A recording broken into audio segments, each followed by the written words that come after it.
श्रीमात्रे नमः। श्री गुरुभ्यो नमः। श्री गायत्री परांबिका स्वरूपिणी ललिता परा भट्टारिकादेव्ये नमः। ఈ రోజు రెండవ రోజు లలితా పరాభట్టారికా స్వరూపిణి శ్రీ గాయత్రి అమ్మవారు ఈ రోజు మనకి విశేషముగా అత్యంత శుభ ఫలితాలను అందజేస్తారు. ప్రముఖంగా గాయత్రీదేవి న గాయత్ర్యాః పరం మంత్రం నమాతుః పరదేవతం, మంత్రములలో ఉండేటటువంటి బీజాక్షరముల దగ్గర నుంచి మూలమంత్రముల దగ్గర నుంచి ప్రతి ఒక్కటి ఈ గాయత్రీదేవి దగ్గర నుంచి మాత్రమే వచ్చాయి.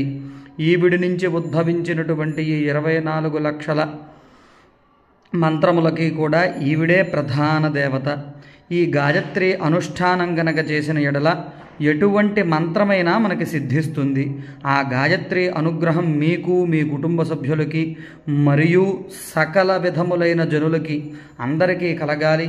కుటుంబములో ప్రముఖంగా పిల్లలకి జ్ఞానసిద్ధి, విద్యాభివృద్ధి మరియు అందరికీ చక్కటి ధైర్య సాహసోపేతమైనటువంటి ఆరోగ్య ఐశ్వర్యములు, మనశ్చాంచల్య దోషములు పోయి అకుంఠిత అమ్మ అనుగ్రహం కలగాలని ప్రయత్నం చేస్తూ ఈరోజు అమ్మవారి అనుగ్రహం మీ అందరికీ కలగాలని కోరుకుంటూ ఇట్లు మీ భరద్వాజ శర్మ. స్వస్తి.